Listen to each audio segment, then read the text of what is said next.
Politique avec Béritaine Hurdet. Bonjour Béritaine. Salut Charles, ça va? Ben oui, tout à fait. On parle vaccin d'ailleurs. J'ai eu mon vaccin pour la grippe, moi, il y a 2 semaines. Ah, super. Moi Oui? aussi, Bon. je dois aller faire ça bientôt. Là.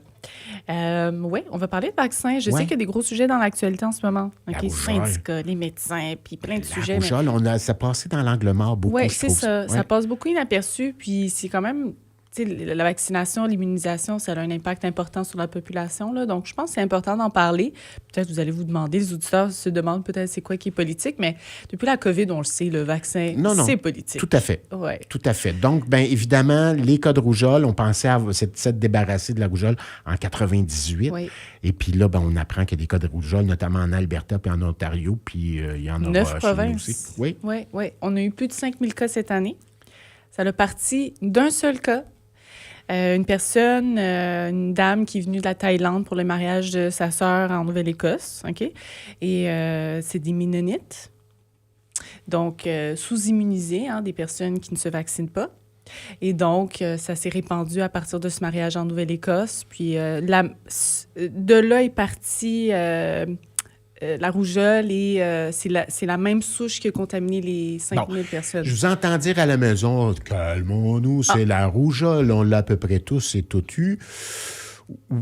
Oui, mais il y a vraiment des contre-coups, il y a vraiment des problèmes, des complications. On pense aux encéphalites virales qui peuvent arriver par la suite, entre autres. Oui, il y a 2 bébés qui sont décédés prématurés cette année en ayant contracté la rougeole dans le ventre de la mère. Donc, le fait qu'il y ait des communautés là, sous-immunisées va faire en sorte que même si on est immunisé, plus qu'une personne moins immunisée, plus qu'il y a le risque, justement, de propagation là, de maladies, le retour aussi de maladies qu'on n'a pas vues. Entre autres, la rougeole, qui, depuis 25 ans, plus de 25 ans, il n'y avait plus de rougeole là, au Canada. Il y avait là, ces vaccins à l'école, aussi, entre exactement. autres. Donc, est-ce qu'il y en a encore des vaccins à l'école? Écoute, pas, la rougeole, je ne sais pas si on l'a encore à l'école. Il faudrait que je m'informe. Franchement, je ne sais pas.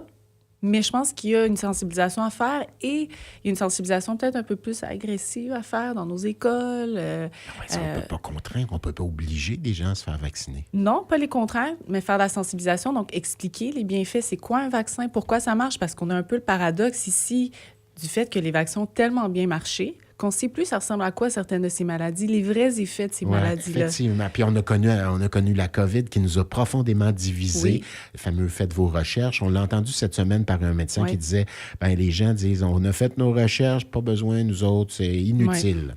Mais c'est ça, il y a un bris de confiance. Puis dans certaines communautés, ça peut être compréhensif. Par exemple, il y a beaucoup de craintes dans les communautés autochtones, les Premières Nations, vis-à-vis les vaccins et tout. Ça peut être en lien dû à leur histoire aussi, avec les gouvernements. Puis c'est sûr qu'il y a une crainte, puis il y a des réticences. Donc, peut-être aller vraiment faire une sensibilisation importante dans ces communautés-là, s'assurer que les gens comprennent c'est quoi. Aujourd'hui, on dirait que c'est ça aussi. Les personnes, avec la démocratisation de l'information, avec l'Internet, on dirait que les gens veulent comprendre. Ils veulent comprendre comment ça fonctionne, pourquoi ça fonctionne comme ça. Oui. Mais l'opinion dépasse le fait. Oui. Donc, autrefois, on avait une information qui nous apportait, qui relatait des faits, alors que maintenant, l'opinion est tellement importante. Oui. C'est ça, il faut avoir plus de place là, dans nos médias aussi. Là, il faut avoir plus de discussions. Mais là, tout le monde met ses gants blancs. Tout le monde a peur de ce sujet parce qu'ils savent que les gens ont vraiment des réactions binaires, émotives, tu sais. C'est soit l'un ou l'autre, on dirait, de ce temps-ci. Oui, tout à fait. Ouais. Puis, il y a des faits qui disent, on entend souvent les scientifiques dire, il y a plus de bienfaits à se faire vacciner.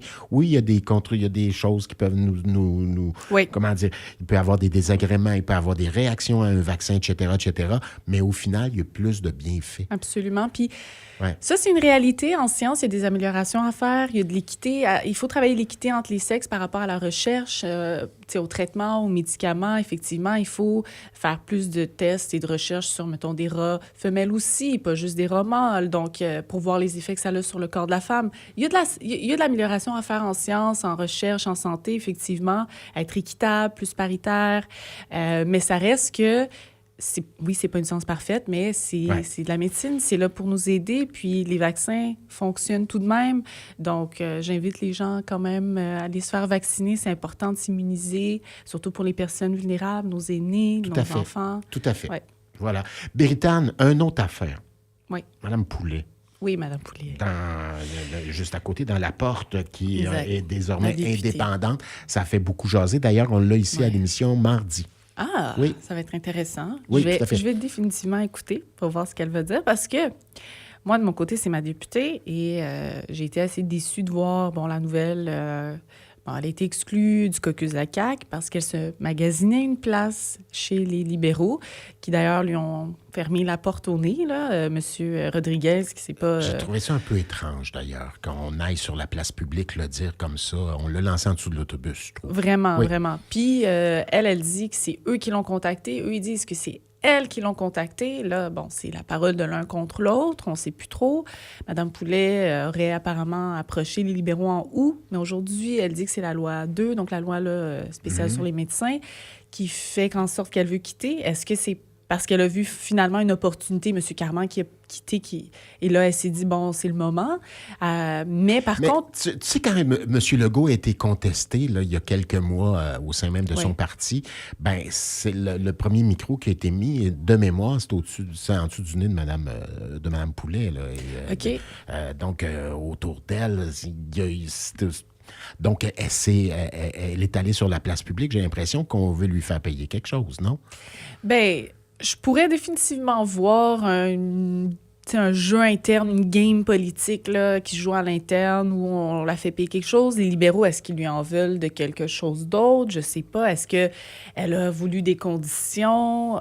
Déjà, moi, je trouve qu'il y a un manque de représentation dans la démocratie si un député peut tout simplement changer de côté. Moi, on l'a vu avec M. D'Entremont au fédéral il y a quelques jours aussi. Qui est passé des conservateurs aux libéraux. Moi, je pense que dans ce cas-là, on devrait peut-être aller en partiel parce que tu te présentes avec un certain parti, avec certaines valeurs, et là, tu changes de parti. Devenir indépendant, c'est une chose. Mais c'est vrai dans tous les partis. Là. Macacoto, je suis dans le Bloc, puis Parti québécois, elle le fait aussi là, il y a quelques années.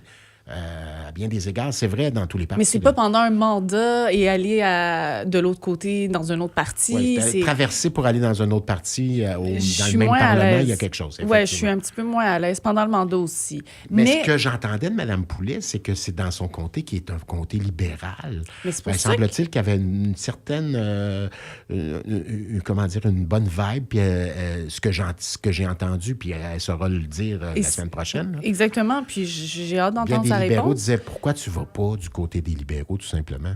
Justement, moi, je trouve que c'est là le problème. Donc, il y a une députée qui dit, le bateau coule, la CAQ coule, je vais sauter, je vais aller aux libéraux, parce que la porte, de toute façon, c'est historiquement rouge.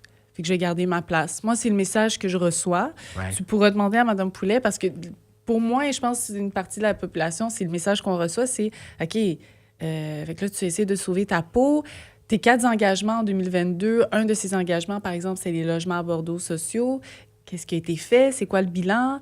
Elle n'a même pas participé aux consultations publiques qui ont eu lieu là, à Longueuil par rapport à l'aéroport ou aux logements sociaux.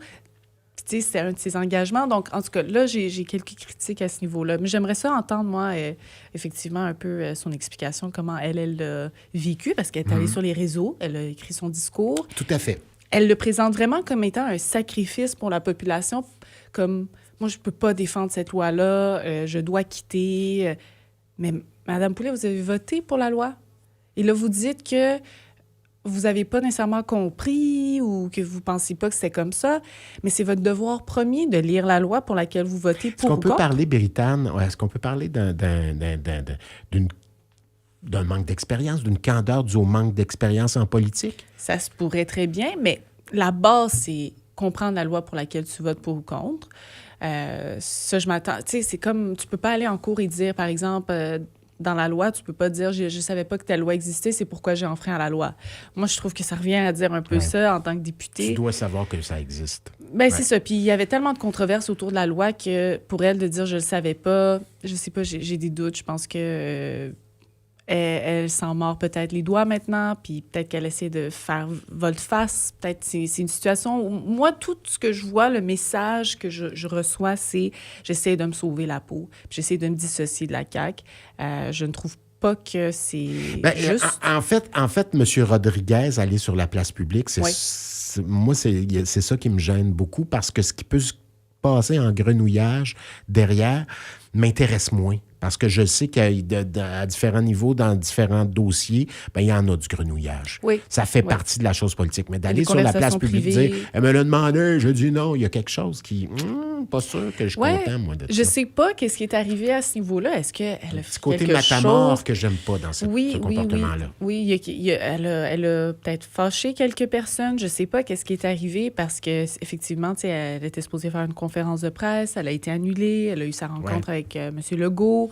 Donc, il y a quelque chose, moi aussi, j'ai l'impression qu'il y a peut-être anguille sur eux. Je ne sais pas qu'est-ce qui se passe exactement derrière les coulisses, mais effectivement, M. Rodriguez a fait une sortie assez forte. C'est une autre époque, je dirais. Oui. Assez intense. Oui, on est rendu là. Qu'est-ce que tu veux que je te dise? Béritane, merci infiniment. Merci à toi. Bonne semaine à toi. On se reparle la semaine prochaine, Béritane Heurdet. On s'en va dans les prochaines minutes vers notre ami Sylvain Ménard. On parle des bonnes fréquentations. Il a vu le film Nuremberg, semble-t-il, qui est très, très bon. FM 103.3